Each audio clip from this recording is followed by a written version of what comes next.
So here we are at the end of ISE 2024, the 20th edition of the show, which has grown incredibly. It has grown enormously, hasn't it? I mean, it was like half a hall in Switzerland. It went to Amsterdam, Brussels for a year.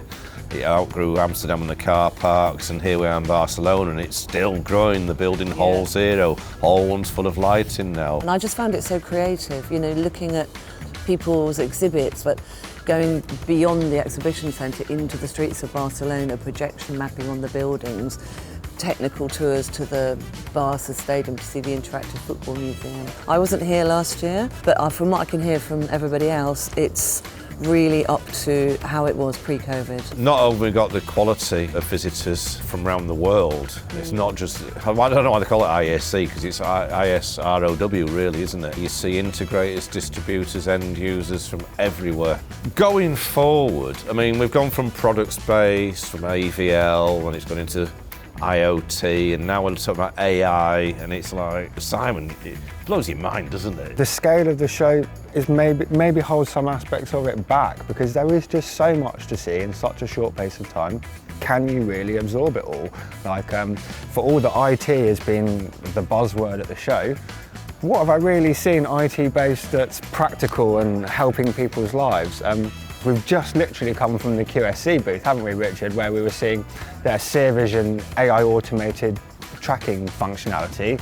That's really good, and that's probably the place where this sort of technology is going to start to make a difference early, in the meeting rooms, helping to take the pain out of things. But that's the very beginning of AI. I'm interested to see now the next couple of years where it's not just a buzzword. I'd like to see more of this, like down in the audio halls and stuff. I don't know what form that might take. Obviously Holoplot raised the bar and the standard quite a lot, but you know, audio, it's the demo that makes the audio, isn't it? The demo makes the sale. And there's some fantastic demo rooms down there, but guess what? This is a 4-day show.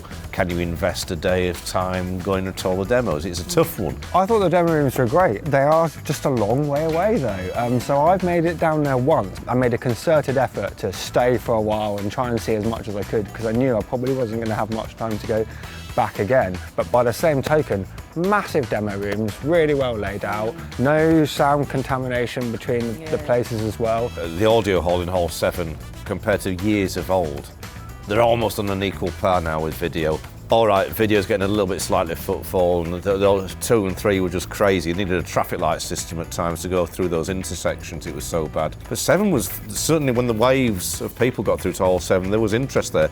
And that tells me that certain brands have lifted the audio quality so much in some museums and theme parks that people want the best audio quality and they're prepared to pay for it now. It's almost an equal partner now with video. The first year that we came here, lighting was down in this hall alongside the audio. Now they shifted lighting all the way up to Hall 1 this year, and I don't know how that's gone down with a lot of exhibitors. I know that they had things like lower weight restrictions in Hall 1, means that they can't hang everything that they wanted to. But I also think that they're not going to be in Hall 1 next year. They're not, they're moving it up here apparently, so it's going to be opposite Hall 7. Opposite Hall 7. Can I talk about broadcast though? I mean, I've been fascinated by how many broadcast style companies from the IBC, NEB are now here at ISE. It's weird, it's like, well, okay, I get it. It's AV over IP, they're sharing the same networks with its ST2110, AS67 and Dante. I mean, Dante used to be a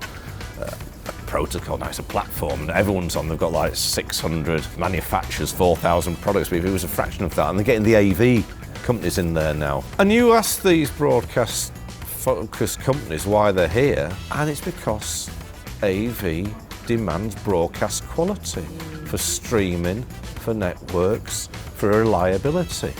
But the AV integrators and users want that ease of use functionality. It's the same thing in the boardroom. They need to have very simple plug and play devices, because you've got one technician who knows a little bit about setting it up, but they're not that sophisticated, so they need the technology that's not going to be at that top level. So I've seen lots and lots of very simplified, unsophisticated but powerful devices that can do the job, but anyone can just turn up and operate. Beyond the tech trends though, the show itself, the way it's been organised, some of the pain points of previous years. The organisation here have really managed to address just about every concern that people had last year, haven't they? From badges to access points, definitely. There was that terrible bottleneck last year in 2023 where many people were queuing up for an hour and a half, 2 hours to get into through the entrance of Hall 1. Those other 3 entrances have made a dramatic change to getting them people in early on time. Looking to next year, I've heard rumours that there's going to be a new hall up and above the audio demo rooms, 8.1, so we've got a bit of potential to still expand inside here. Okay. I don't know, from our perspective, Richard, we just came from NAMM this year, which has not been easy. It's been a marathon, back to back with the 2 shows, and thankfully